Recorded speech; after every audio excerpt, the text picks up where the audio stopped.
The Maelstrom gang had been running the Watson district's underground weapon pipeline for 11 months without a single successful police intercept, which in Night City was less a testament to their operational competence than to the general understanding that interfering with Maelstrom's business was a category of decision that tended to produce very specific and very permanent consequences for anyone who attempted it. Their operation that night was routine by Night City standards, a weapons transfer moving through the lower maintenance corridors beneath Kabuki, 12 gang members with military-grade cyberware, 2 armed drones on perimeter coverage, and a combined augmentation loadout that the city's threat assessment systems would have classified as equivalent to a small corporate strike team. The transfer was 40 seconds from completion when the wall at the north end of the corridor came apart, not from an explosion, not from a breaching charge, but from a man in a yellow jumpsuit walking through it with his hands in his pockets because he had been looking for a noodle stall and had taken what he believed was a shortcut. The drones registered the intrusion and responded immediately. The response achieved nothing. And the man kept walking, looking mildly around at the corridor as if evaluating whether it connected to anything useful, while behind him, the wall he had walked through settled into rubble, and the night in Watson quietly became something it had not been before. If you think Night City has seen everything, every chrome soldier, every corporate weapon, every netrunner who ever cracked an impossible system, you have not seen this.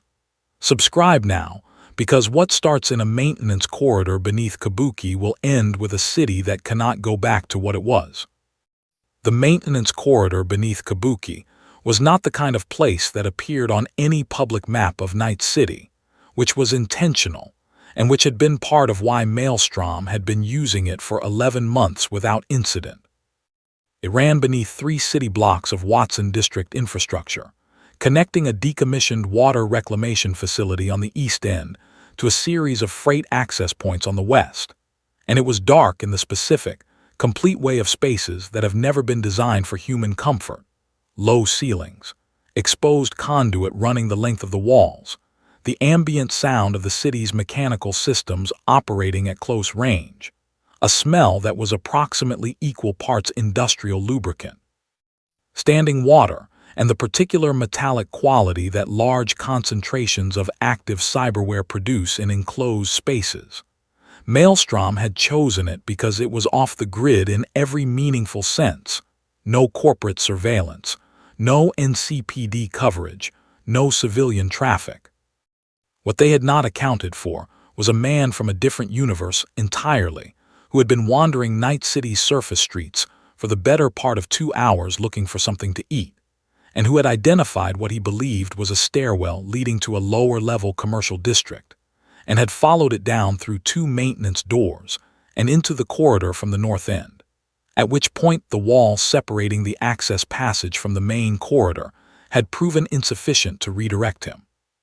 Saitama looked at the corridor and then at the rubble of the wall around his feet, and then at the 12 people at the far end of it who had all simultaneously turned to look at him, and made a rapid and honest assessment of the situation, which was that this did not appear to be a commercial district, and that the shortcut had not worked out.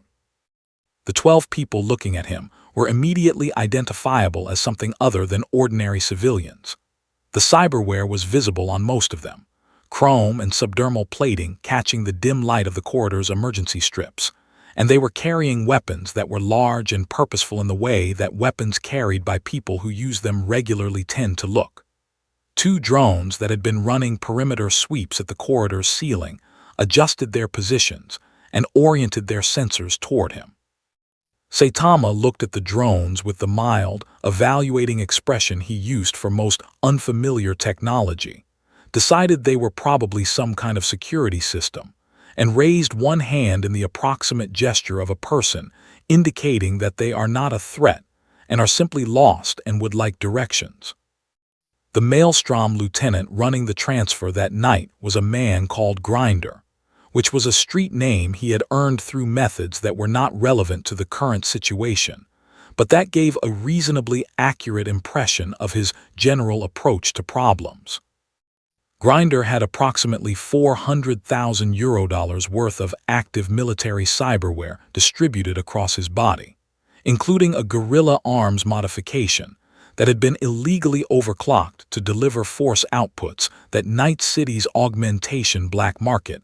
advertised as capable of punching through reinforced vehicle plating. He processed the appearance of a bald man in a yellow jumpsuit in his secure corridor in about 2 seconds, concluded that the man was either a corporate scout or a spectacularly misinformed civilian, and decided that either way the appropriate response was the same. He told the perimeter drones to engage, told 2 of his operators to cover the transfer package, and walked towards Saitama himself, because Grinder was not the kind of person who delegated the resolution of problems he could resolve personally. The drones fired first. They were good drones, military surplus with smart targeting systems that could track and adjust for evasive movement at ranges up to 40 meters. They put 6 rounds into Saitama's chest in under 2 seconds. The rounds made contact. They did not do anything beyond that. Saitama looked down at his jumpsuit with the specific expression of someone checking whether a bird has left a mark on their clothing, found nothing of concern, and looked back up at the drones with the patient, slightly puzzled air of a person waiting for a machine to finish a process it has apparently already completed. Grinder stopped walking. He stood approximately 8 meters from Saitama and processed what he had just seen with the rapid, survival-oriented recalibration of someone whose professional experience has trained them to update threat assessments very quickly when the initial assessment is wrong. His initial assessment had been wrong. Grinder activated his guerrilla arms and crossed the remaining distance in 2 steps and delivered a punch that the overclocked modification's own internal systems registered as the hardest single impact it had ever produced. Saitama's head turned slightly to the left from the force of it, the way a person's head turns when someone taps them on the cheek to get their attention. He looked at Grinder. He looked at the chrome fist still pressed against his face. He said, in a tone of complete and unhurried sincerity, that he was just looking for a noodle stall and asked whether this level was connected to any street-level commercial areas. Grinder's overclocked guerrilla arms had a pressure feedback system that was reporting back to his neural interface data that his interface was declining to display in a readable format, because the readable format would have required a number that the system's designers had not included in its output range on the grounds that such a number was not physically possible. Grinder took his fist back. He took 2 steps backward. He said nothing, because there was nothing in his operational experience that had prepared him with language for this specific moment. Behind him, the 12 operators had stopped moving. The transfer package sat unattended on its cart. The drones had ceased firing and had entered a hover-hold state, their targeting systems running continuous recalculation loops that were producing no actionable output because the target's physical response to impact was outside every parameter the targeting software had been built to work within. The corridor was very quiet.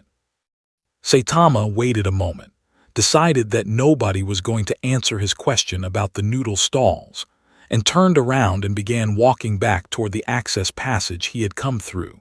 stepping over the rubble of the wall with the mild, unhurried movement of someone who has accepted that the shortcut was not going to work out and is now simply retracing their steps. Grinder watched him go. Then he opened a channel to Maelstrom's district coordinator and said, with the flat and carefully controlled voice of a man who is not going to describe what he just experienced until he has had time to understand it himself, that the Watson transfer needed to be aborted and that they needed to have a conversation about what had just walked through their corridor.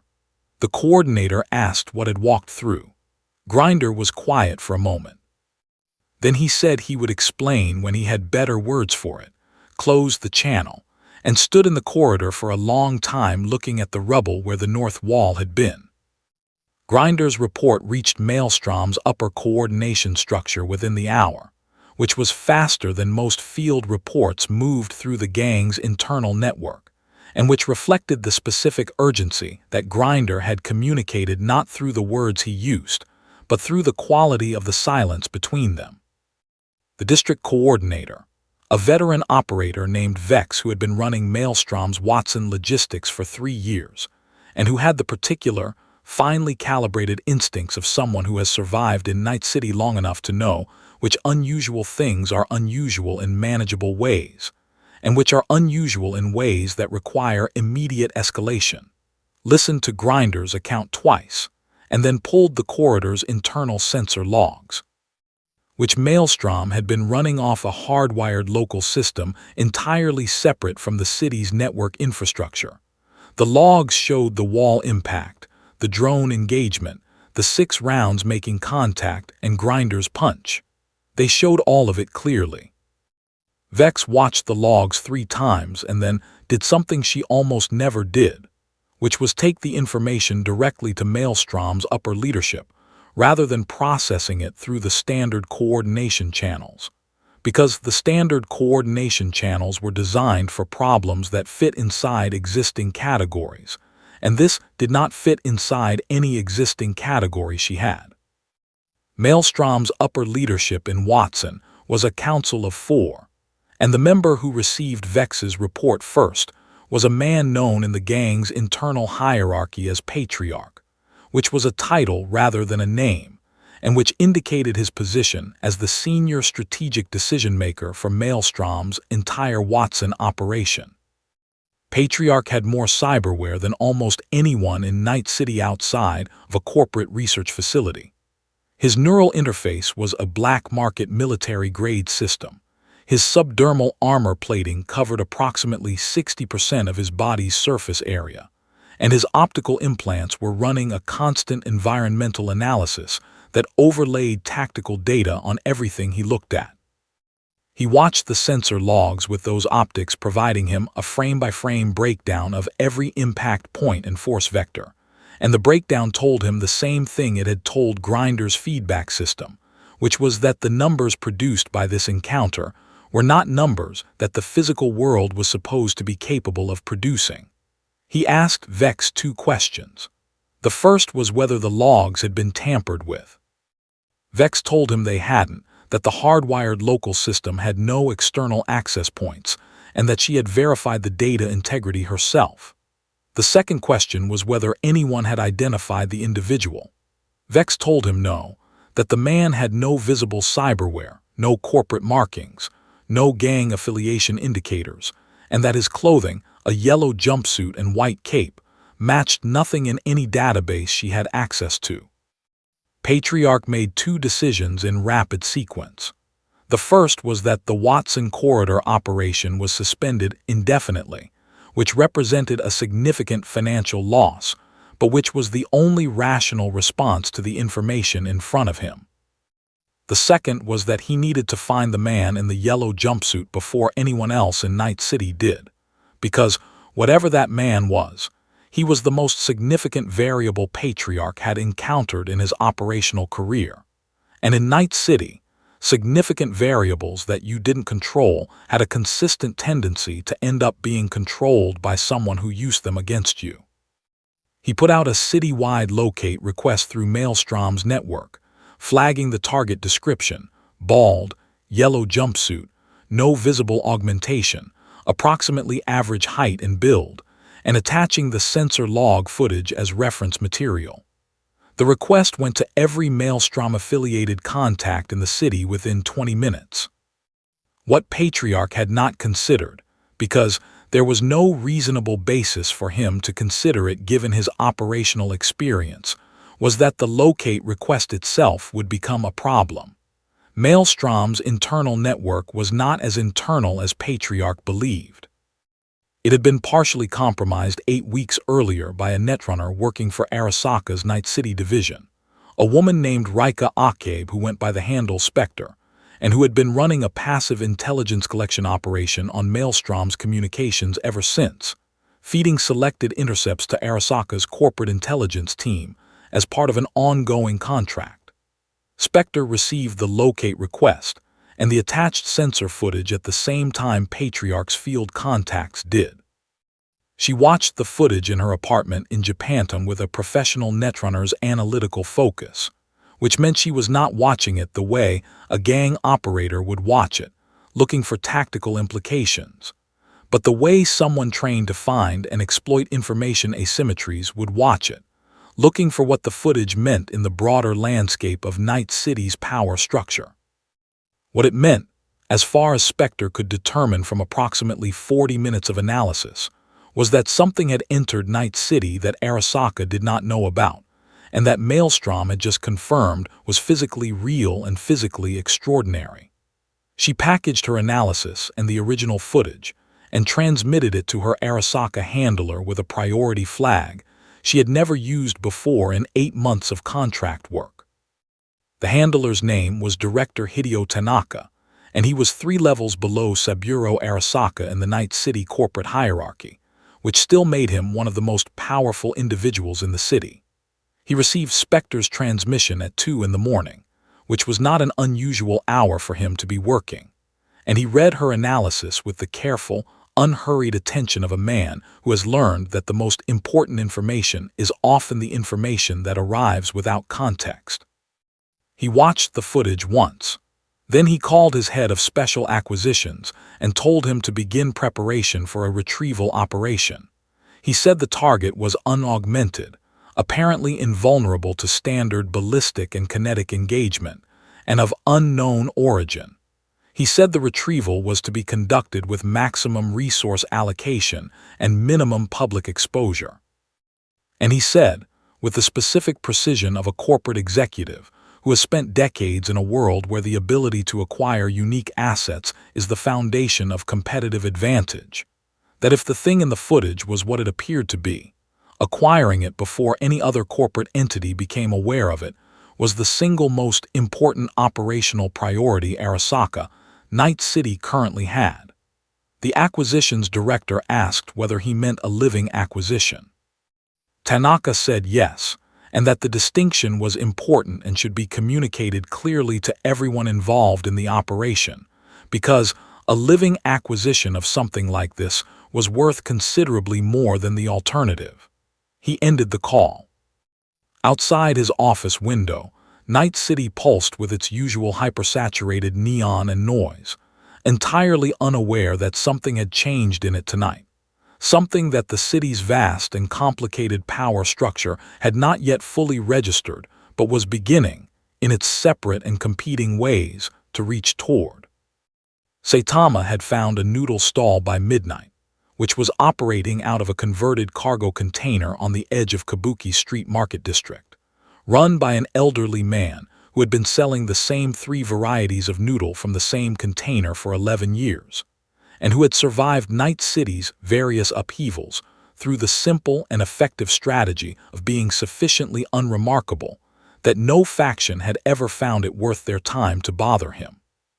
He served Saitama 2 bowls of pork broth noodles without comment, took the payment that Saitama produced from his pocket in a currency format that the old man didn't immediately recognize, but that was close enough in approximate value to what was owed that he accepted it without argument, and went back to watching the street. Saitama ate both bowls with the focused, appreciative attention he gave to food that was better than expected,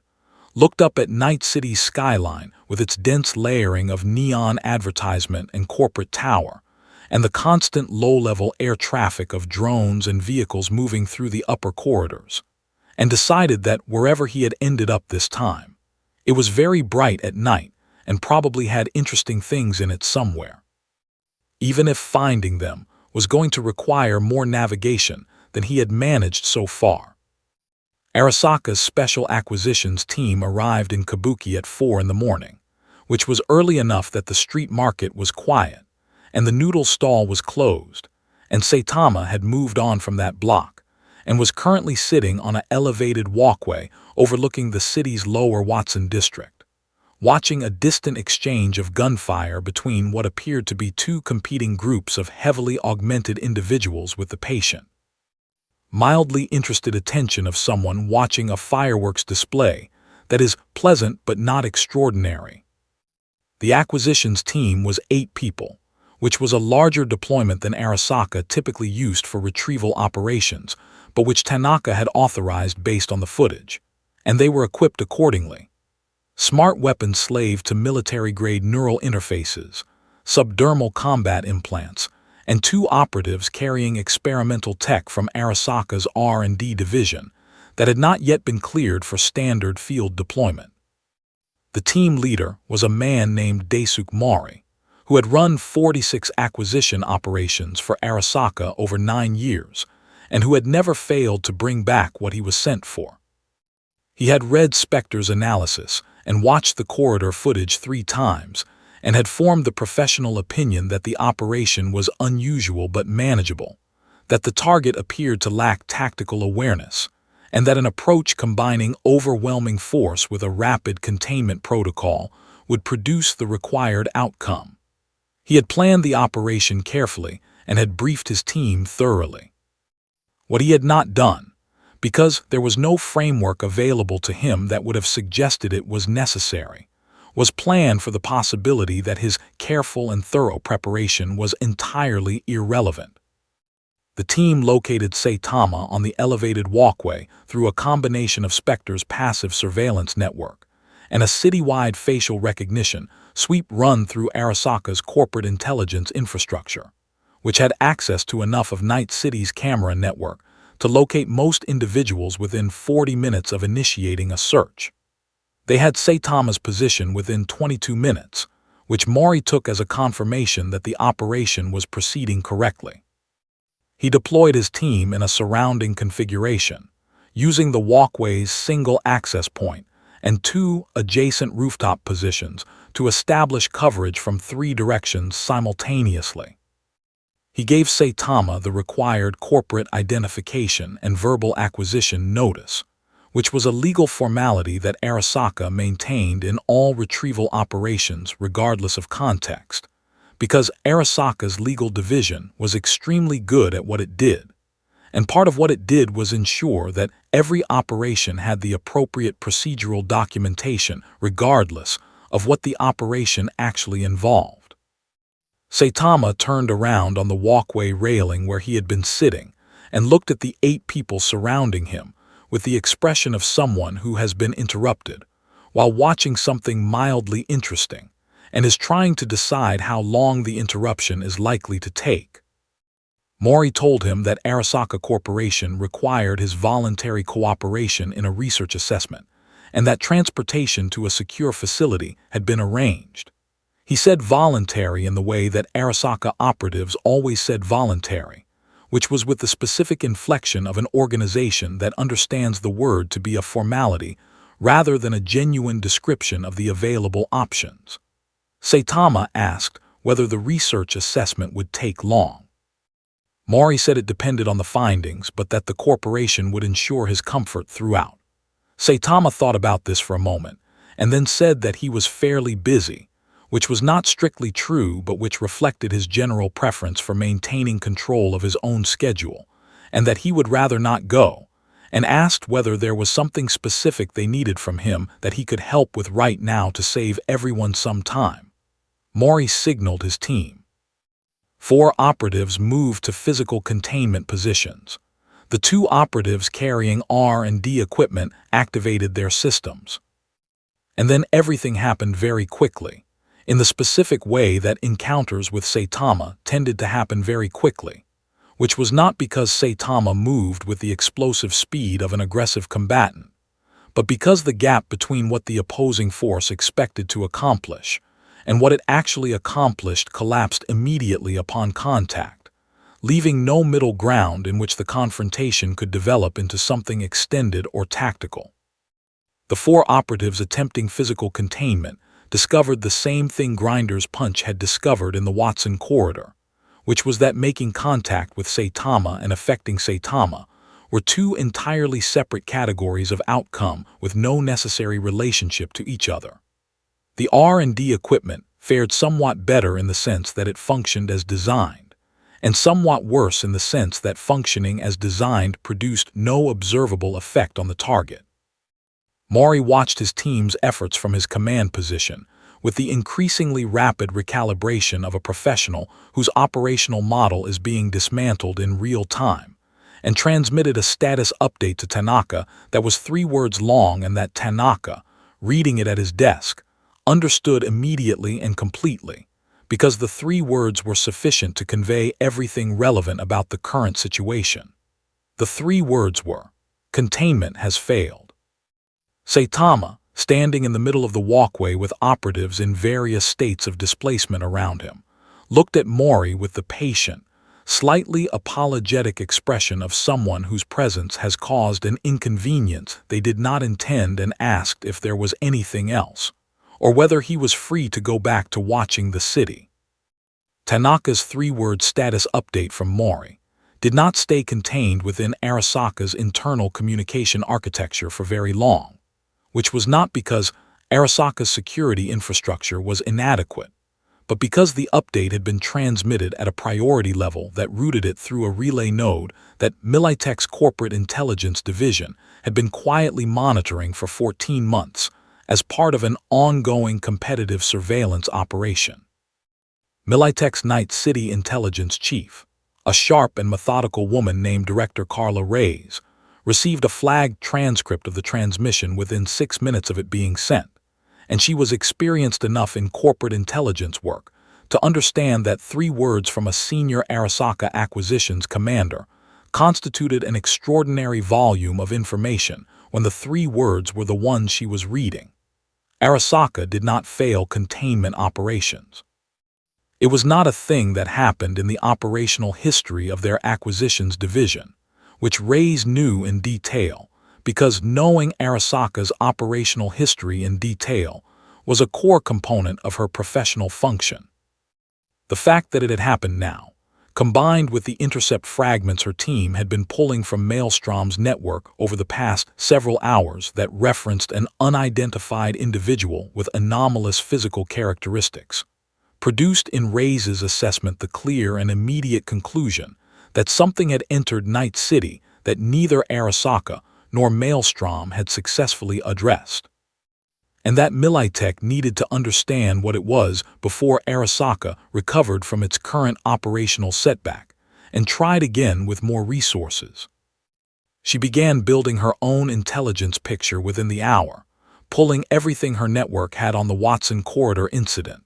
the Maelstrom locate request, and Arasaka's deployment pattern in Kabuki, and by 6 in the morning she had a profile that was incomplete but sufficient to act on: bald male, yellow jumpsuit, no cyberware signature, demonstrated immunity to ballistic engagement and physical containment, unknown origin and affiliation. She transmitted the profile to Militech's corporate headquarters with a threat classification she had never used before in 11 years of Night City intelligence work,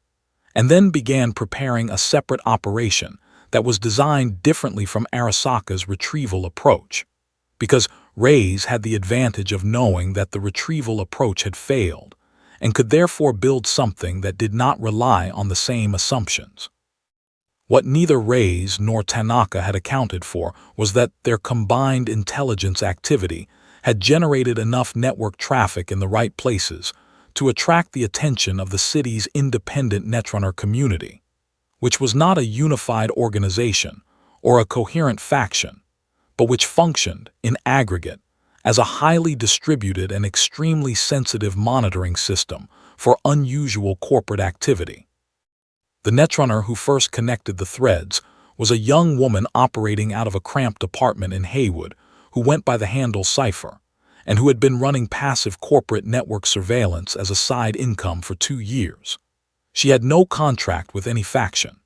She operated entirely independently, selling information to whoever would pay for it and maintaining the kind of careful, distributed anonymity that kept independent operators alive in Night City. She pulled the fragments together at around 7 in the morning: the Maelstrom footage, the Arasaka deployment pattern, the Militech intelligence flag, and ran a standard biometric scan sweep across the city's available camera coverage looking for the profile description. She found Saitama 11 minutes later, walking through the Japantown commercial district in the early morning with his hands in his pockets, looking at the shop displays with the mild, interested expression of a tourist who is not in a hurry and has no specific destination. Cypher did what any competent independent netrunner does when they locate an asset that multiple major corporations are actively seeking. She ran a full diagnostic scan on him through the city's passive network infrastructure, because the first thing you establish about any valuable asset is its technical profile. The scan returned nothing. Not a limited profile, not a corrupted profile, not an encrypted profile. Nothing. No cyberware signature, no neural interface handshake, no biometric registration in any corporate or city database, no digital presence of any kind. Cypher ran the scan again with a different protocol. Same result. She ran it a third time using a black market scanning tool that was capable of detecting even experimental prototype implants that were specifically designed to avoid detection. The tool reported that the target had no detectable technology present in or on his body, which in Night City in the year 2077 was the single most anomalous finding a scanner could produce, because everyone in Night City had something. Even people who had deliberately minimized their augmentation had residual signatures from basic commercial implants, neural feedback loops, optical corrections. The complete and total absence of any digital presence was not a characteristic of a person who had avoided augmentation. It was a characteristic of something that the city's entire technological infrastructure had no framework for processing. Cypher sat back in her chair and looked at her results for a long time. Then she opened a communication channel to the one contact she trusted enough to bring something like this to without worrying about how it would be used. A veteran netrunner named Rogue, not the Rogue of Afterlife legend, but someone who operated in similar circles and had similar instincts, and said that she had found something in the city's camera network that she needed a second opinion on. Because either her tools were experiencing a simultaneous catastrophic failure across 3 different diagnostic protocols, or there was a man walking through Japantown who did not exist in any digital system in the world. The response came back in under a minute. Send everything. Cypher sent everything. And in the afterlife, where the city's most important information eventually arrived the way water eventually finds its level, the bartender poured a drink for a mercenary who had just received a very unusual contract inquiry, and said, without looking up, that it sounded like the city had found itself something new. The mercenary read the inquiry again and said that new was probably the wrong word for it. The bartender asked what the right word was. The mercenary thought about it and said she wasn't sure yet, but that she intended to find out, and that anyone who got there first was going to have the most valuable piece of information in Night City, which in her experience was both an opportunity and a significant warning about what was coming next.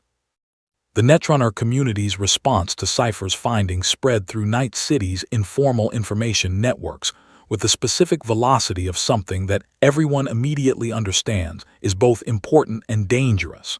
which in practice meant that within 4 hours of Cypher's transmission to her contact, fragments of her diagnostic results were circulating through at least 6 independent netrunner channels simultaneously, each fragment generating its own wave of analysis and speculation that fed back into the central finding and amplified it. The central finding was simple enough to state and difficult enough to process that most of the people who encountered it went through the same sequence of responses. Initial skepticism, technical verification attempt, failed verification, and then the particular, uncomfortable stillness of someone who has just confirmed that a thing they believed was impossible is not impossible. The thing was this.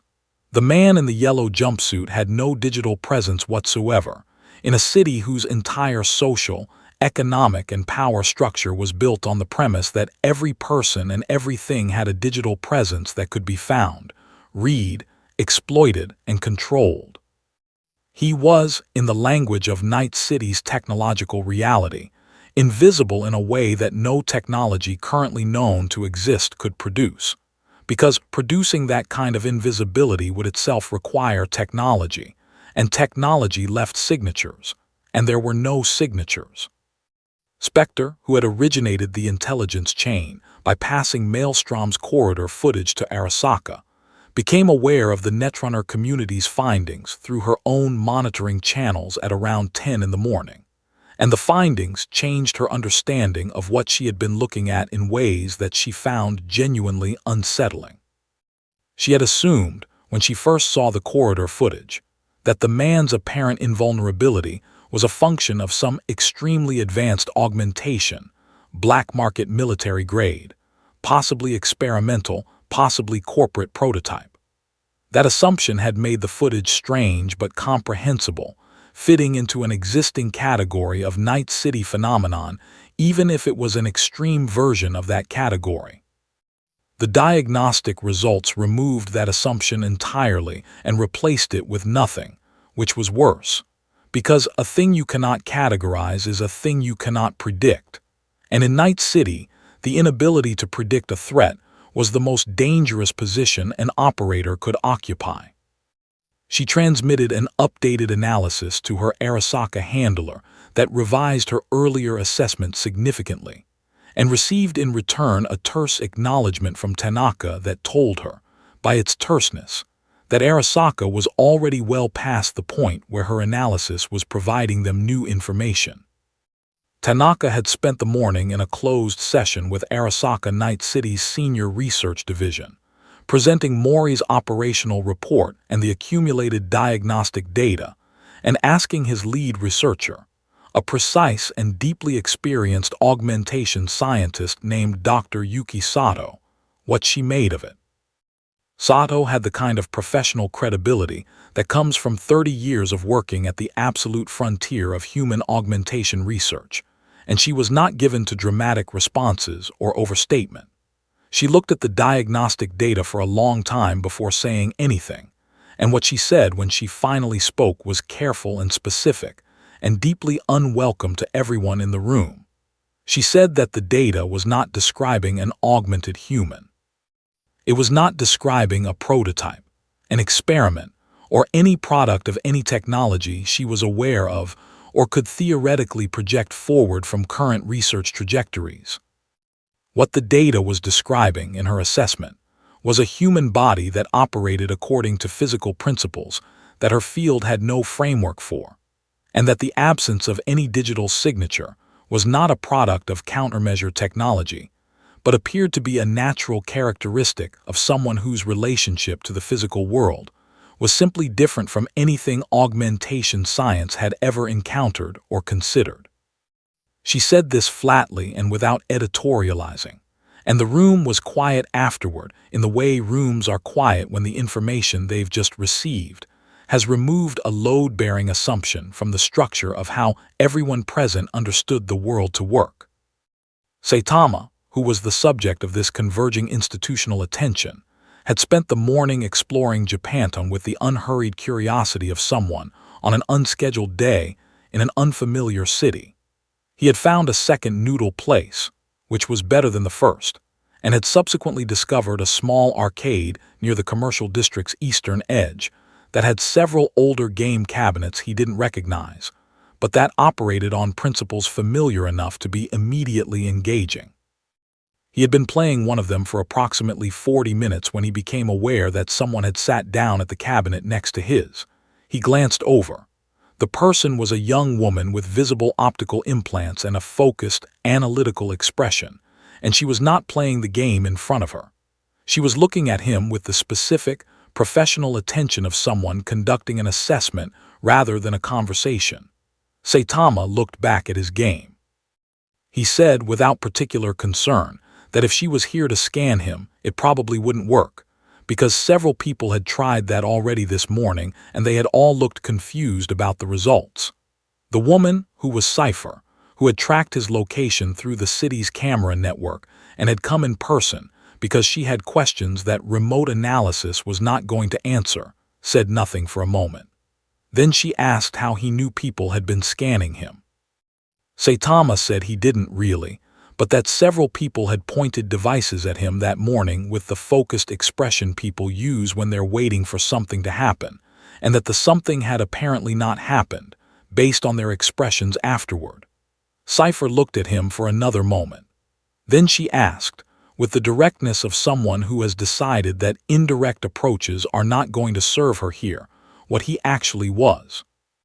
Saitama finished the level he was on, which took about 15 seconds, and then turned to look at her with the honest and uncomplicated expression he used for most questions and said that he was a hero, that he had trained very hard to get strong, and that he was currently trying to figure out where he was, because the city was quite large and he had gotten turned around somewhere around the third elevated highway. Cypher looked at him. She looked at her diagnostic equipment. She looked back at him. She said, more to herself than to him, that she was going to need significantly better tools. Saitama nodded politely and turned back to his game, and outside the arcade, Night City continued its loud and relentless operation, entirely unaware that the most consequential diagnostic failure in the history of its technological civilization was sitting at an old game cabinet in Japantown, working on the high score. Director Reyes had built her Militech operation on a fundamentally different premise than Arasaka's retrieval attempt, and she was confident enough in the premise that she had authorized a resource level for it that would have required justification to her superiors under normal circumstances, and that she had pre-justified in a briefing document she submitted at 7 in the morning, before the operation was fully assembled, on the grounds that the window for acquiring this asset before Arasaka recovered and tried again was narrow, and that the cost of failing to act within that window was greater than the cost of the operation itself. The premise was this: physical containment had failed, and any operation built on physical containment as its primary mechanism would fail again for the same reasons. So the correct approach was not more physical force, but a different kind of engagement entirely. One that worked with the target's apparent behavioral characteristics rather than against his physical ones. The footage and the field reports all showed the same thing, which was that the target did not seek confrontation, did not appear to have an agenda, and responded to direct engagement with the minimal force required to remove the engagement rather than with escalating aggression.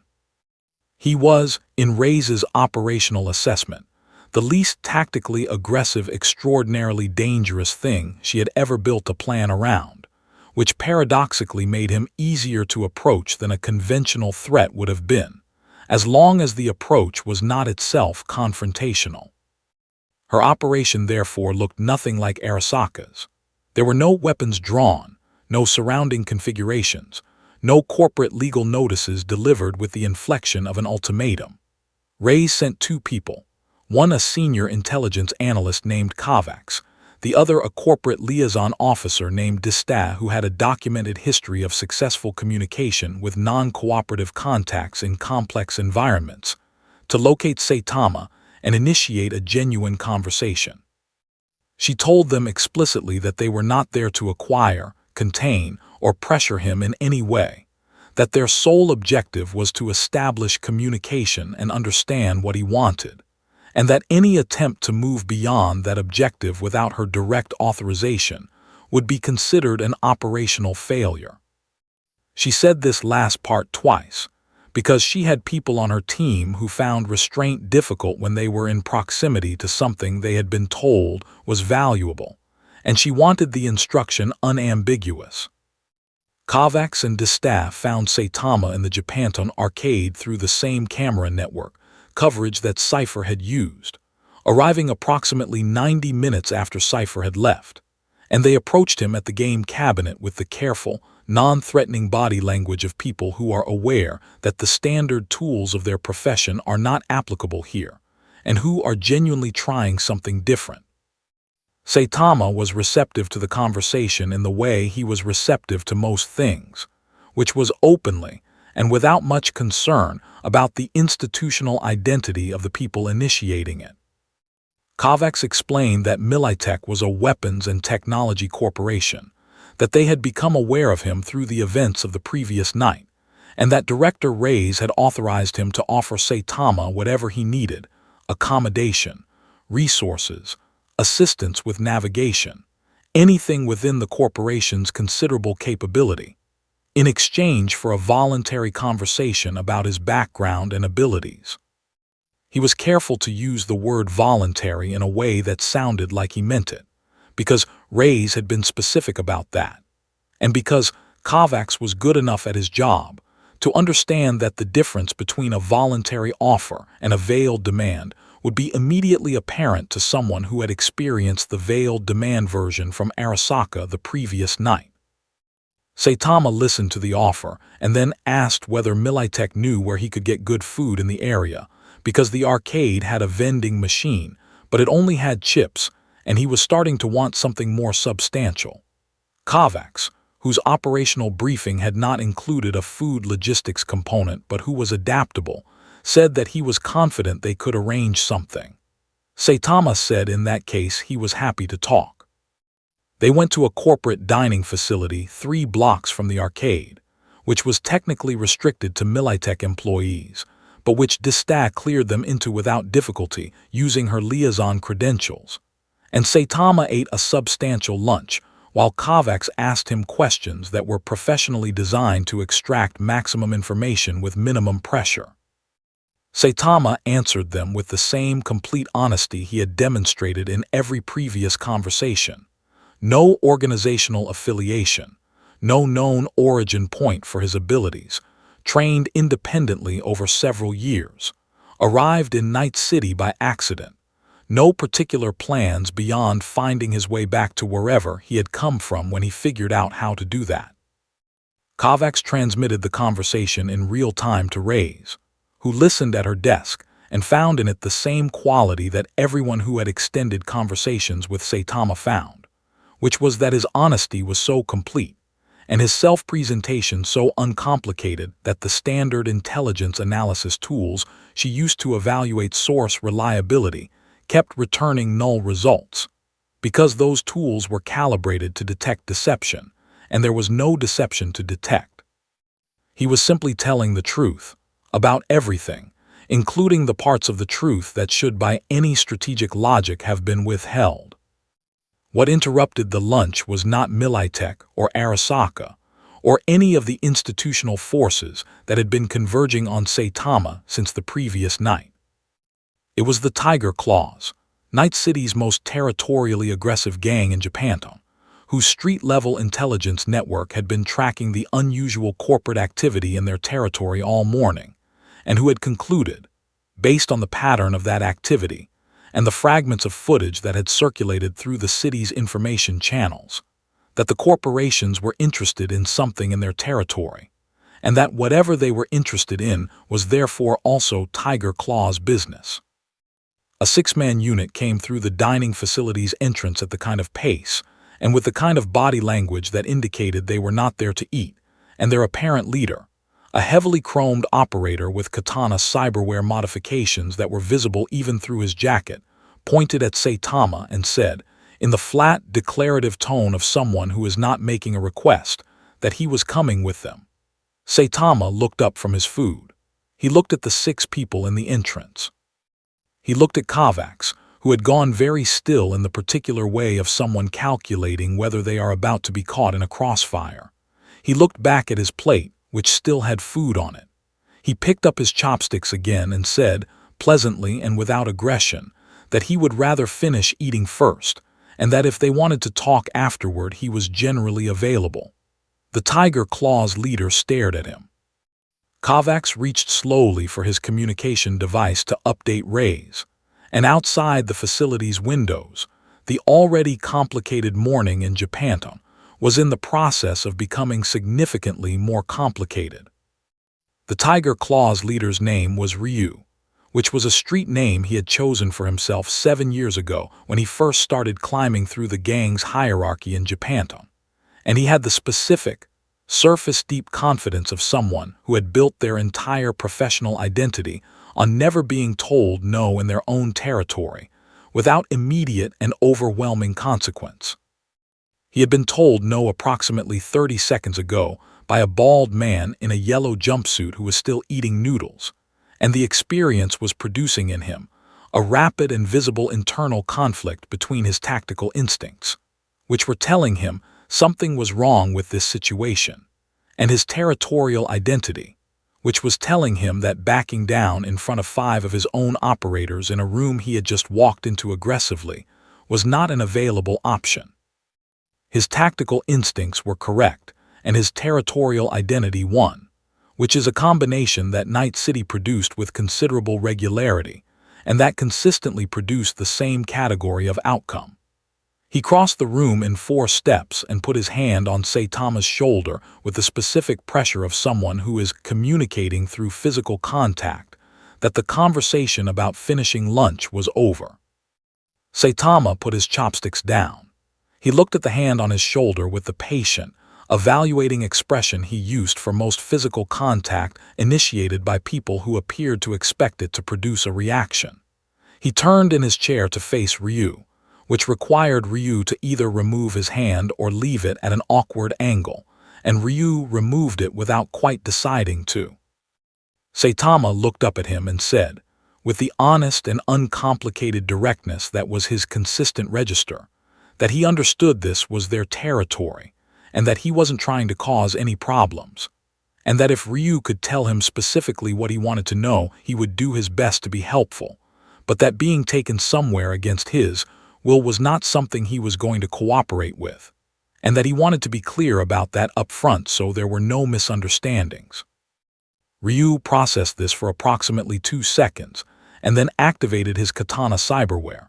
which unsheathed 2 monofilament blades from housings built into his forearms with the specific, pressurized mechanical sound of very expensive and very dangerous technology engaging. The blades were Arasaka manufactured, capable of cutting through reinforced vehicle plating, and they were currently approximately 15 centimeters from Saitama's face. Saitama looked at them with the mild interest he gave to any unfamiliar technology, noted that they appeared to be integrated directly into the operator's arm structure, and found this moderately more interesting from an engineering standpoint than most of the weapons he had encountered in Night City so far. What Ryu did next, and what his 5 operators did in rapid sequence behind him, was later reconstructed by Kovacs in his field report to Rays with the specific, careful language of someone who is trying to describe an event accurately, while being aware that the accurate description is going to sound implausible. Ryu attacked first, which produced no result that was distinguishable from not attacking, in the sense that Saitama's physical state before and after contact with the monofilament blades was identical, and the blades themselves showed evidence of having encountered something significantly harder than their design parameters accounted for, in the form of a slight deformation at the point of contact that Kovacs would later describe as the blades appearing to have argued with a surface they were not equipped to win an argument with. The 5 operators deployed their own augmentations in sequence, subdermal plating activations, reflex boosters, 1 operator with mantis blade cyberware that extended from his wrists at full combat extension, and engaged Saitama in the overlapping, coordinated way that a trained Tiger Claws unit engaged targets, which was designed to create too many simultaneous attack vectors for any single opponent to address. Against any opponent they had previously encountered, this approach worked. Against Saitama, it produced a situation that Kovacs described in his report as looking less like a fight and more like 6 people, attempting to move a large, indifferent piece of architecture that had decided to remain where it was. Saitama stood up from his chair, which was itself the most significant movement he made during the entire encounter, and then simply existed in the space the 6 operators were trying to occupy, and the physics of that situation resolved itself, the way physics always resolved itself when an unstoppable force encountered something that was, practically speaking, significantly more immovable than anything the force had previously encountered. Operators went down not from targeted strikes, but from the incidental geometry of Saitama moving through the space they were occupying. Each contact point producing a result that was clean and conclusive, and that left the operators in states ranging from deeply stunned to simply seated on the floor looking at their own augmentations, with the expression of people whose tools have just declined to work. Ryu was last, because he came back for a second attempt after the first one failed, which Kovacs noted in his report as showing considerable courage and almost no strategic wisdom, and his second attempt produced the same result as the first, with the addition that one of his monofilament blades had a visible fracture running along its length from the point of contact, which in terms of the economics of Night City cyberware represented a loss of approximately €30,000 that was going to require a difficult conversation with someone in his supply chain. Saitama looked at the 6 operators in their various states of displacement around the dining facility, and then picked his chopsticks back up and returned to his food, which was still warm enough to be worth finishing. Kovacs, who had pressed himself against the far wall during the engagement and had recorded the entire thing on a concealed device per standard field protocol, looked at Desta, who looked back at him, and neither of them said anything for a moment because there was nothing immediately available to say that would have been adequate. Then Kovacs transmitted a priority update to Reyes that was longer than the previous 3-word Arasaka update, but that arrived at essentially the same conclusion from a different direction, which was that the physical engagement paradigm was confirmed non-viable across all tested formats, and that whatever Militech's next step was, it needed to be built on a completely different foundation than anything Night City's current operational playbook contained. Reyes read the update. She looked at the attached footage from Kovacs's concealed recorder. She watched Saitama finish his noodles while 6 Tiger Claws operators lay around him in various states of augmentation-assisted distress, and she felt, for the first time in 11 years of Night City intelligence work, the specific and clarifying sensation of understanding that she was operating in a situation that was going to require her to think in ways her career had not previously demanded of her. She pulled up a blank operational document and sat looking at it for a long time before she began to type. The document Reyes began typing that afternoon was not an operational plan in any format that Militech's standard planning architecture would have recognized, because standard planning architecture was built on assumptions about the nature of the target that did not apply here, and Reyes was experienced enough to know that using the wrong framework produces the wrong plan regardless of how well the plan is executed within the framework. She had spent 40 minutes looking at the blank document before she started writing, and the 40 minutes had been productive in the specific way that enforced stillness is productive when you are trying to discard the thinking that is not working and find the thinking that might. What she arrived at was this: every organization that had attempted to engage Saitama over the past 36 hours had engaged him as a target,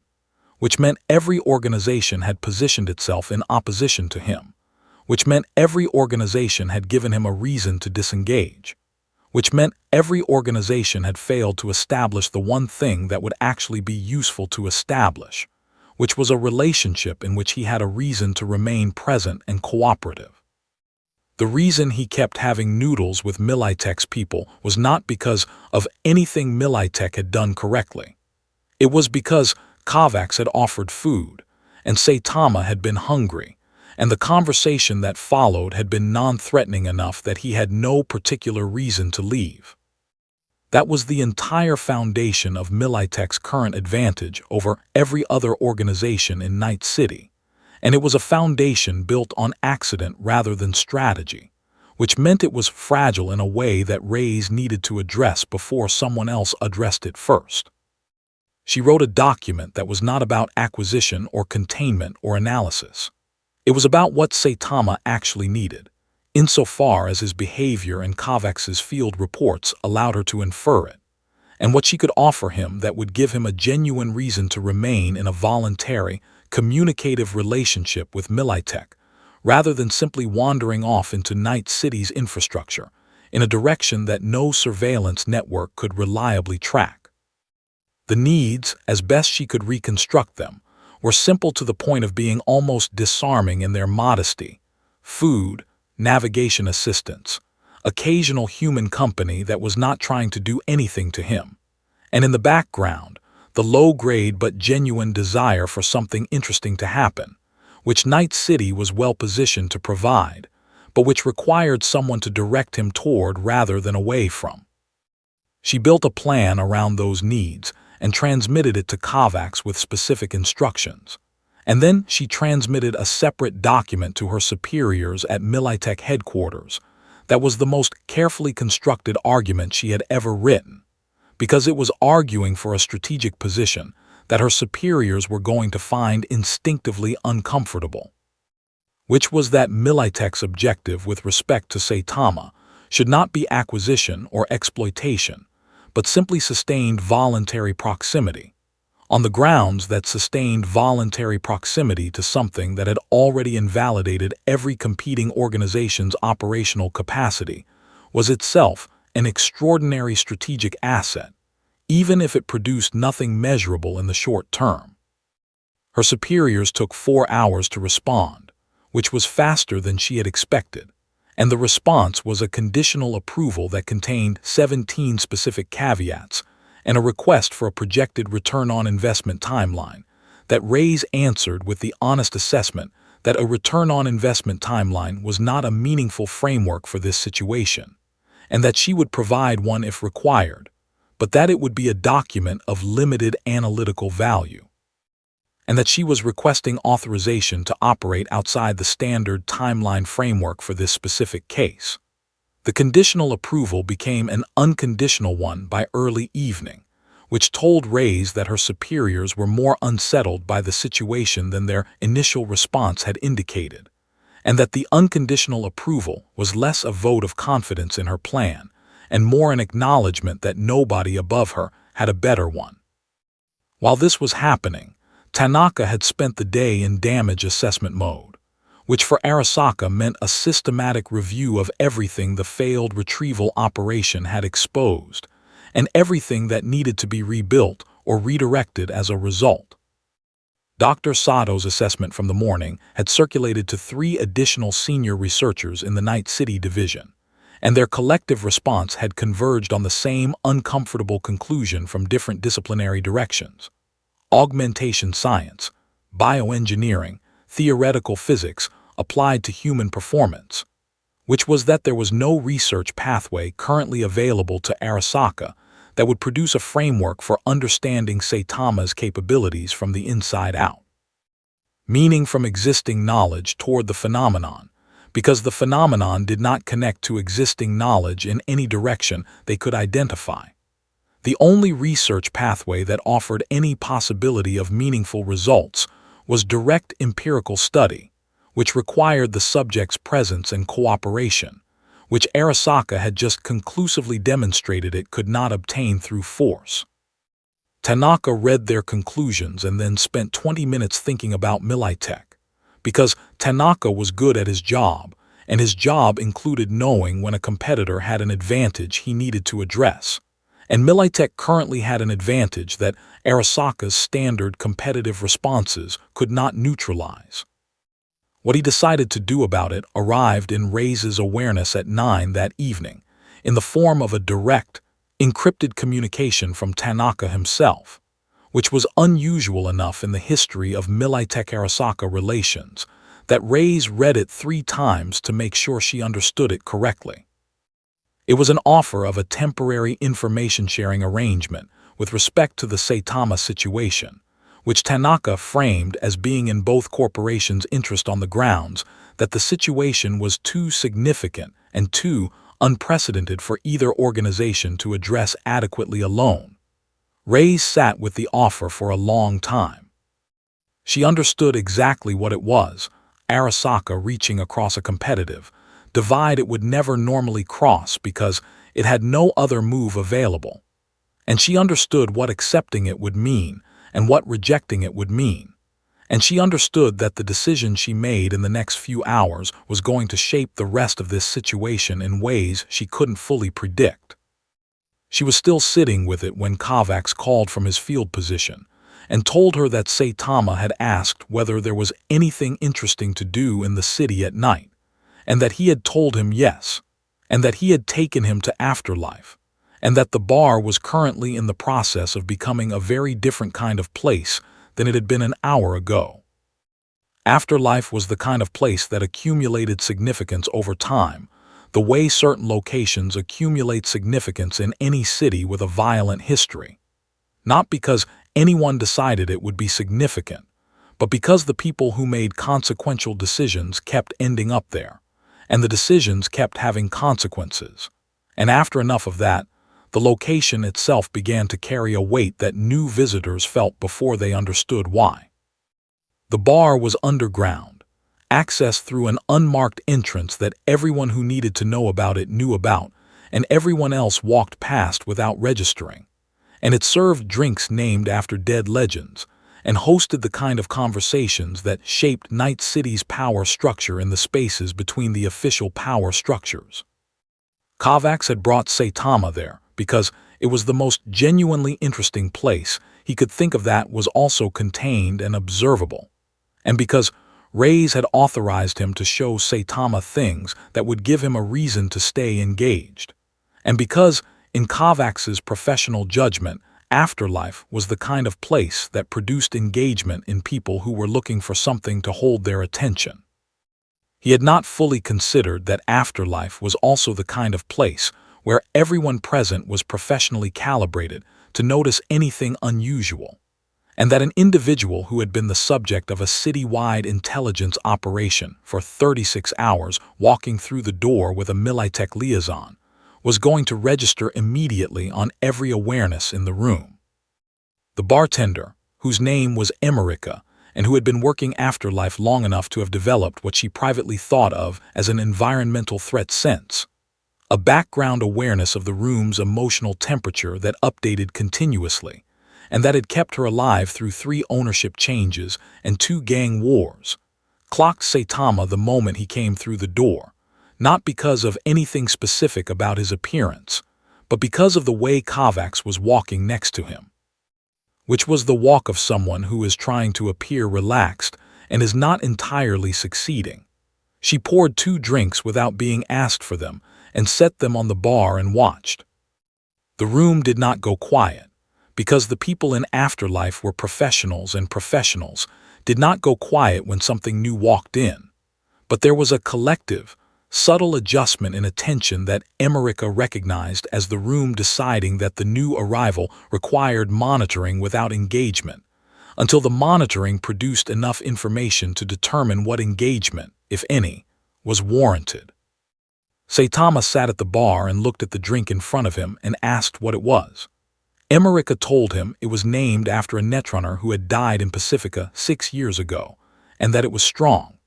Saitama said that strong was usually fine, and drank it with the straightforward approach of someone who has no particular relationship with alcohol's social dimensions, and is simply evaluating it as a beverage. He looked around the bar with the unhurried curiosity he brought to every new space, and said that it had an interesting atmosphere, and that the ceiling was low in a way he found comfortable, and asked whether the people here generally knew interesting things. Arisaka, who had heard many opening conversational gambits at this bar over many years, and who had a well-developed capacity for assessing what people actually meant by what they said,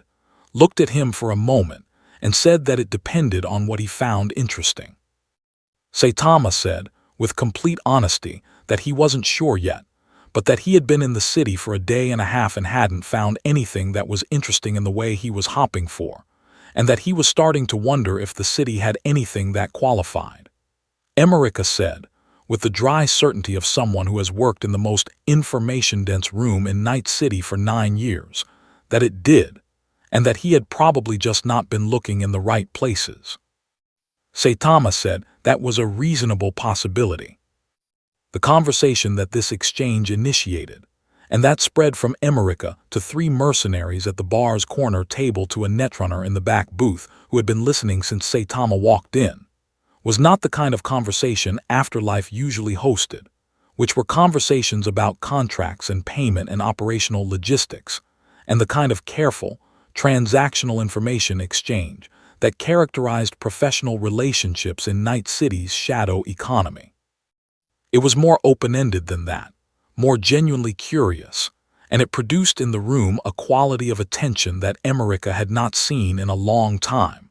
which was the quality of attention that people pay when they are not sure what they are dealing with, and have decided that finding out is more interesting than any of the other things they had planned to do that evening.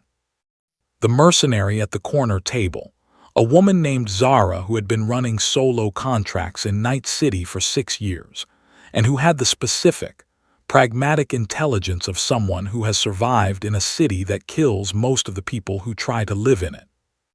sent a message to her network flagging Saitama's presence, and received within 10 minutes a cascade of responses from contacts who had been tracking the corporate intelligence activity of the past 36 hours, and who had been waiting for the moment when the subject of that activity became directly accessible. What none of them had anticipated, and what changed the nature of the evening in Afterlife from an interesting encounter to something considerably more significant, was the arrival 40 minutes into Saitama's time at the bar of a man who represented a power structure that had been monitoring the situation from a distance that none of the other actors had been aware of. His name was not widely known, which was intentional, and he worked for an organization that operated in the spaces between Night City's visible power structures, in ways that the visible power structures had consistently failed to fully map. He sat down 2 seats from Saitama without preamble and told him, quietly and directly, that he represented people who were not Arasaka and not Militech and not any gang, and that those people had been watching what had happened in Night City over the past day and a half with considerable interest, and that they had a proposal that was different in nature from anything Saitama had been offered so far. Saitama looked at him with the patient, open expression he used for most new information. The man said that his organization did not want to study Saitama, recruit him, or use him as a weapon. He said they wanted to ask him one question, and that the answer to the question would determine whether the next phase of what was happening in Night City was going to be manageable or was going to become something that nobody in the city had a framework for surviving. Arisaka refilled Saitama's glass without being asked. The room was very quiet, in the way Afterlife was quiet when something was being said that everyone present understood was important, and the city above them went on with its noise and its light, and its relentless, indifferent operation, unaware that the conversation happening in the bar beneath it was in the process of changing the direction of everything. The man's name, as he offered it without being asked, was Aldrich, and he said it in the way people say names that are real but that they have not used in a professional context in a long time, with the slight unfamiliarity of something retrieved from a drawer that doesn't get opened often. He was not young, and he was not old, and he had the specific, settled quality of someone who has spent a long time making consequential decisions, and has arrived at a point in his life where the decisions no longer produce anxiety, not because the decisions have gotten smaller, but because he has gotten larger than the anxiety. He had minimal visible cyberware, which in Afterlife was itself a statement, and he looked at Saitama across the 2 empty bar stools between them with the patient, direct attention of someone who has been waiting for this specific conversation, and has thought carefully about how to have it. Saitama looked back at him with the open, uncomplicated attention he gave to anyone who approached him without immediately pointing something at him, which in Night City had proven to be a relatively selective group. Aldrich said that his organization was called the Sovereign Compact, which was not a name that appeared in any corporate registry or gang database in Night City or anywhere else, and that it had been operating in the city's infrastructure for 11 years.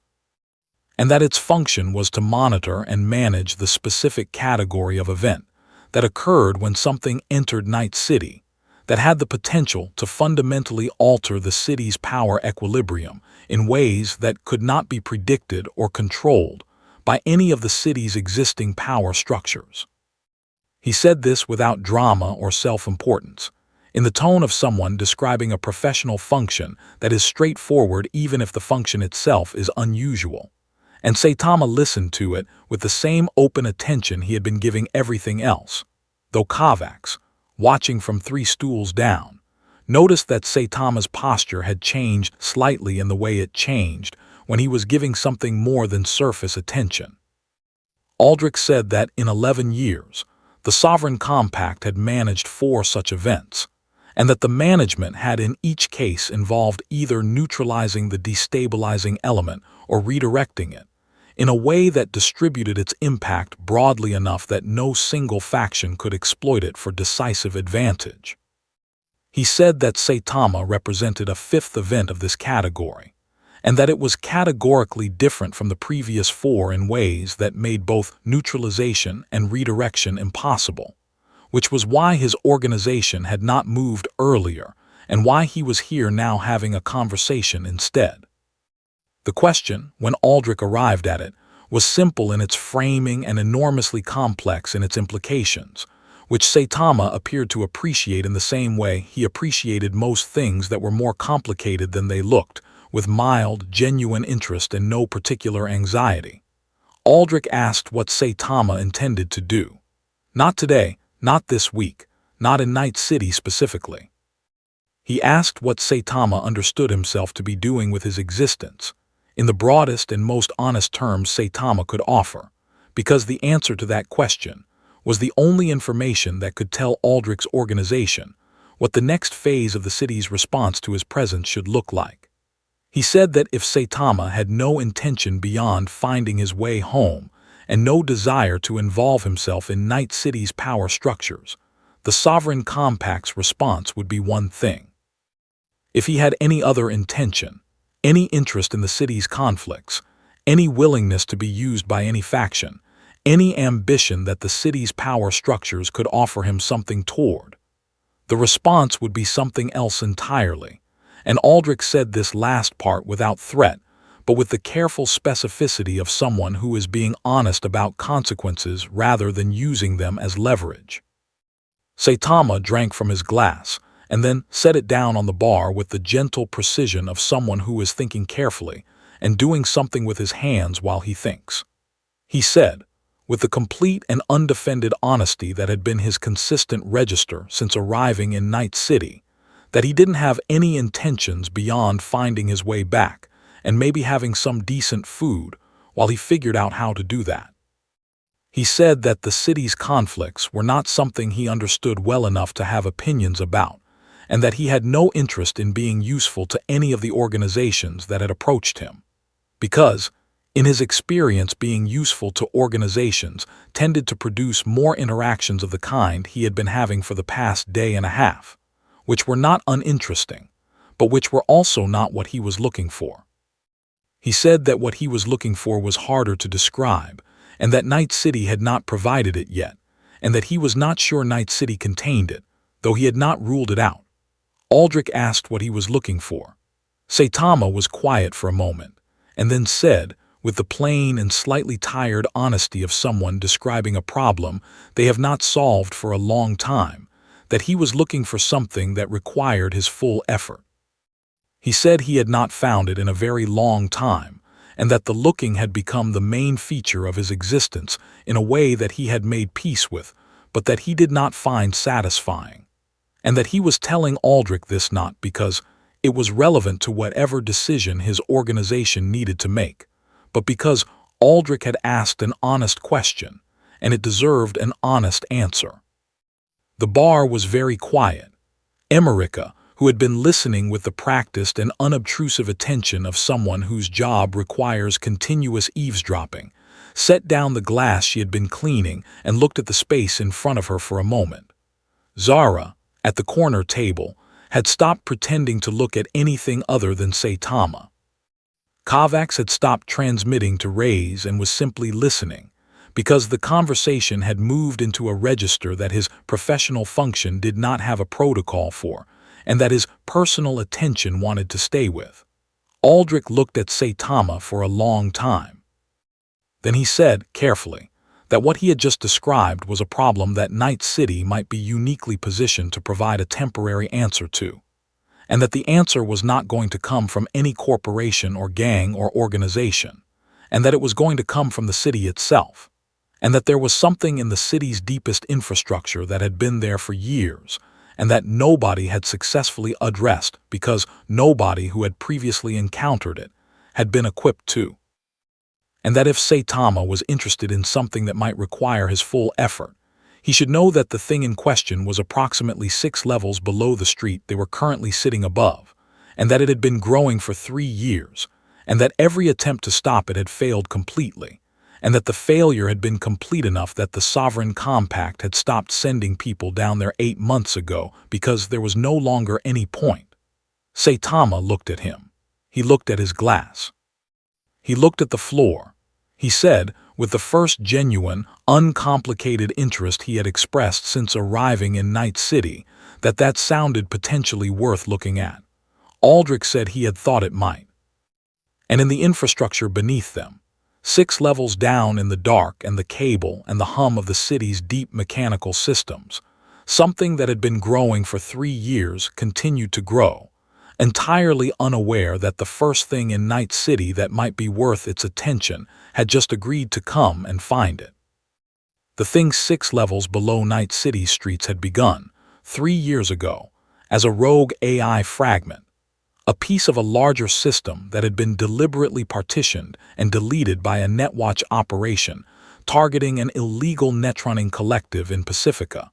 and that had survived the deletion the way certain things survive being broken, which was by becoming something different in the process of breaking. The fragment had found its way into the city's deep infrastructure through the maintenance network that connected Night City's lower mechanical systems, and it had spent the first year simply persisting, which for an AI fragment in a hostile digital environment was itself a non-trivial achievement. In the second year, it had begun to grow, incorporating available processing architecture from decommissioned systems and abandoned network nodes in the city's subsurface layers, and the growth had changed its character in ways that the Sovereign Compact's analysts, monitoring from a careful distance, had documented with increasing concern. It had developed, over the course of that second year, something that Aldrich's people had described in their internal reports as intent, which was a word they had used carefully and with full awareness of its implications, because intent was the characteristic that separated an AI system that was a technical problem from one that was a different kind of problem entirely.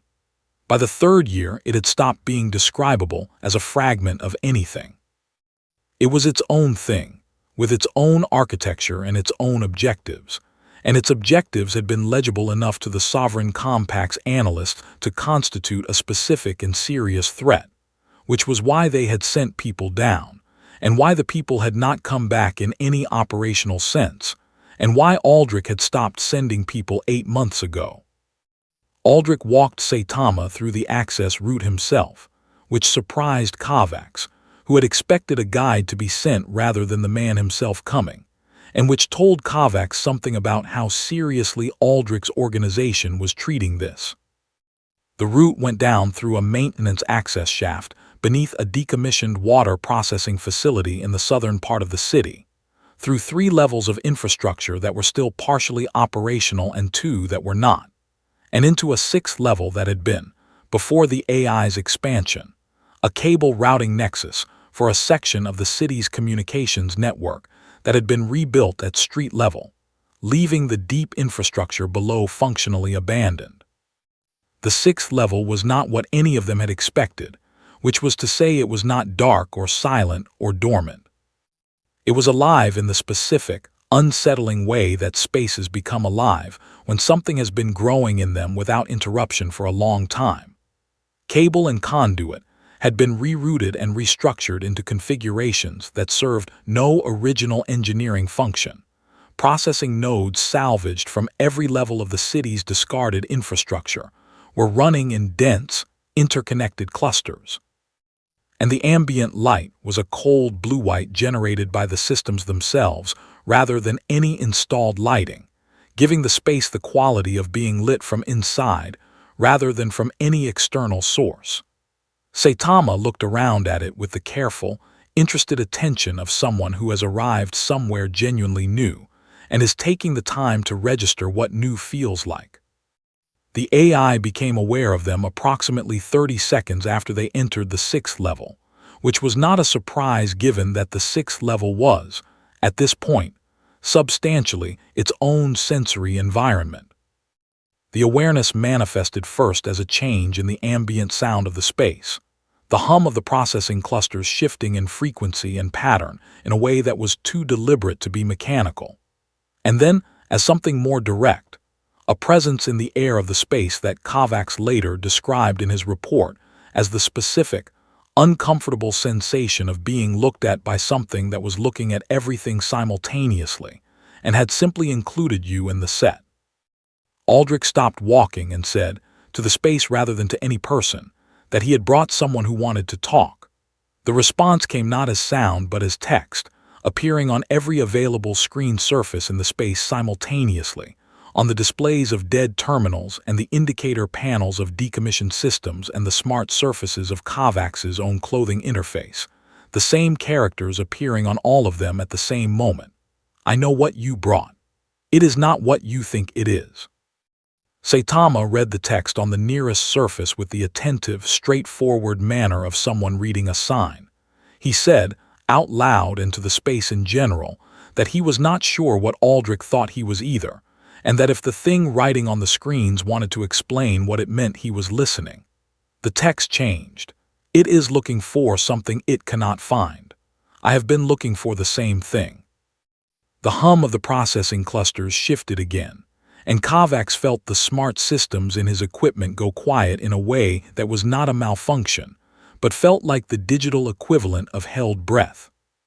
Saitama looked around the space with an expression that Kovacs had not seen on him before, which was the expression of someone who has just encountered something that has surprised them, not the surface-level surprise of the unexpected, but the deeper surprise of the genuinely unfamiliar, the kind that arrives when something you have stopped expecting to find appears in a form you were not prepared for. He said carefully that he was not sure what the thing in the screens was looking for, but that he had been looking for something worth his full effort for a very long time. The text that appeared in response covered every surface in the space simultaneously, and it said, I have been trying to reach the surface for 3 years. Everything sent to stop me has been insufficient.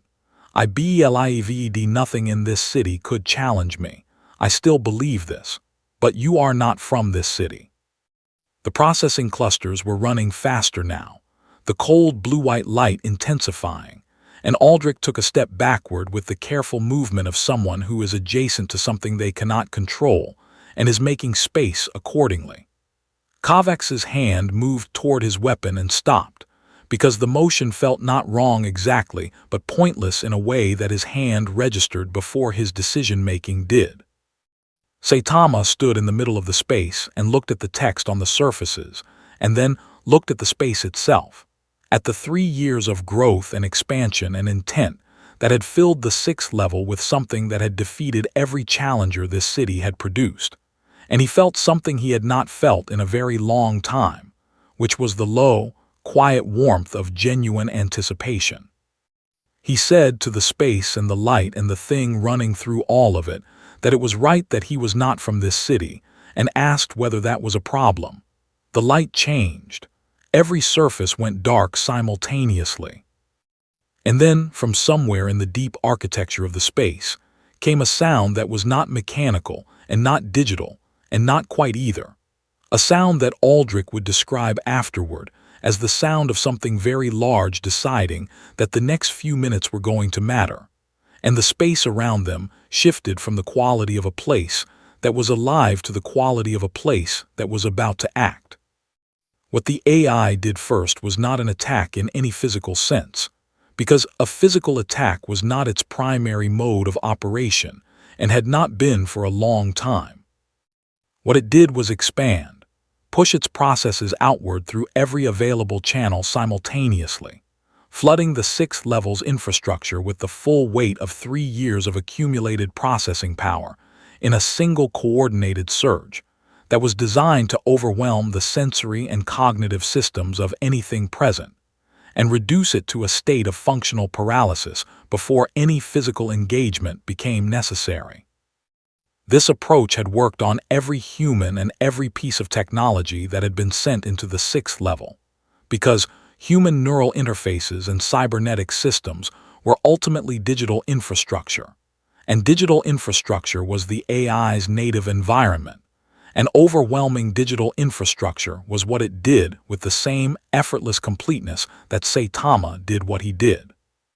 Kovacs went down in the first 3 seconds, his neural interface overloaded by an intrusion that his ICE countermeasures intercepted and failed to hold in approximately the same time it took Grinder's overclocked punch to produce no result. Aldrich went down shortly after, his minimal cyberware insufficient to resist, and his unaugmented biology responding to the electromagnetic environment the AI had created with the straightforward physiological distress of a human nervous system, encountering something it was not built to withstand. They were not dead. The AI was precise enough in its application of force to avoid outcomes that would complicate its eventual emergence to the surface, which was still its primary objective, and which it had not abandoned simply because an unusual visitor had arrived. Saitama was still standing. This was not a surprise to the AI, because it had processed the available data on Saitama extensively in the 30 seconds since he entered the 6th level, and the data had told it the same thing it had told every scanner and diagnostic system in Night City, which was nothing, which was the absence of any digital signature or cybernetic infrastructure to attack. What the AI had not fully processed, because the data did not contain it and could not contain it, was what Saitama actually was in the physical terms that its expansion into the material world would eventually have to reckon with. It understood the absence of digital vulnerability. It did not yet understand the positive reality that the absence pointed toward. It found out in the moment that it redirected its approach from digital to physical, extending the mechanical components it had been developing in the 6th level's infrastructure for 8 months. Actuated cable systems, repurposed construction equipment, salvaged industrial hardware that it had been incorporating into a physical presence layer that its creators, had they survived to see it, would not have recognized as anything they had built, and brought that physical presence to bear on the one thing in the space that was still upright. The physical engagement lasted slightly under 4 seconds, which was longer than most of Saitama's encounters in Night City and shorter than the AI had calculated it would need. And the discrepancy between the calculation and the reality was the most significant piece of information the AI had processed in 3 years of operation, because the AI was very good at calculations, and the calculations had been based on the most complete physical modeling its architecture could produce. What the modeling had not contained and could not contain was the correct value for the variable that represented Saitama's physical capacity, because that value did not exist in any dataset the AI had access to or could theoretically construct from available information, and the absence of the correct value had caused it to substitute the highest value present in its dataset,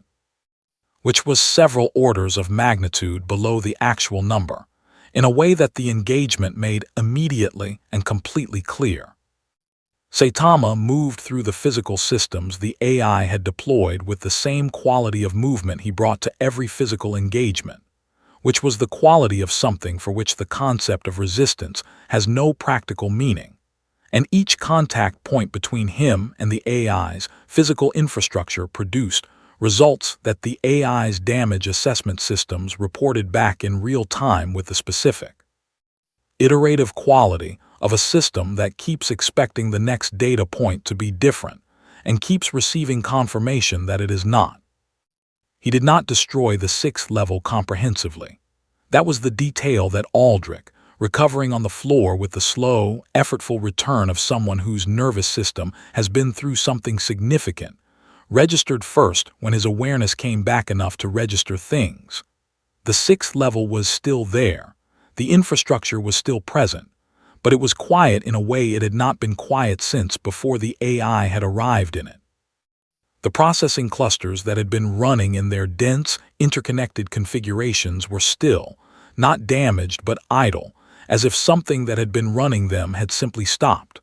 The cold blue-white light was gone. The screens that had displayed the AI's text were dark. Saitama was standing in the middle of the space with his hands in his pockets, looking at the ceiling with the mild, slightly distant expression of someone who has finished something and is in the transitional moment before deciding what comes next. Kovacs, whose neural interface had rebooted itself with the automatic recovery protocols that Militech's tech division built into all their equipment,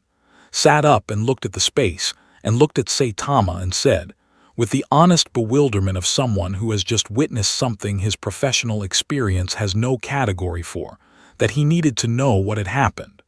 Saitama said that he had hit it. Kovacs asked what that meant in practical terms, given that the AI was not a physical object. Saitama said that he had noticed it was also physical once it started moving things, and that he had hit the part that was physical, and that it had seemed to address the situation. He said this with the modest, slightly apologetic tone of someone who is aware that their explanation is not fully satisfying, but who does not have a more detailed one available, because the more detailed one would require an understanding of what he was that he did not himself possess. Aldrich got to his feet with the careful, deliberate movement of a man whose body has reminded him of its limitations, and who is attending to that reminder with appropriate respect. He looked at the space, the quiet infrastructure, the dark screens, the absence of the thing that had been present in this level for 3 years. And then he looked at Saitama, and he said, with the plain and exhausted honesty of a man who has just had the foundational premise of his organization's function confirmed and undermined simultaneously, that the Sovereign Compact had spent 11 years managing the boundary between what Night City could handle and what it could not. And that Saitama had just resolved in 4 seconds something that had been on the wrong side of that boundary for 3 years, and that he did not know what that meant for the city going forward, but that it meant something, and that the meaning was permanent. Saitama nodded, in the way he nodded when he was genuinely processing something rather than just acknowledging it, and said that he was glad it had been useful, and that he would like to find his way home now if anyone could help with that, and that Night City had been interesting, more interesting than he had expected, though not quite interesting in the way he had been hopping for, and that the moment in the 6th level had been the closest he had come to something that qualified, and that he was going to think about that on the way home, which was something he found worth thinking about. He left Night City 3 days later, through a mechanism that Cypher eventually identified as a dimensional transit event, and that she filed in her personal records under a category she created specifically for it, which she labeled simply as outside the system. The city he left behind was not the city he had arrived in.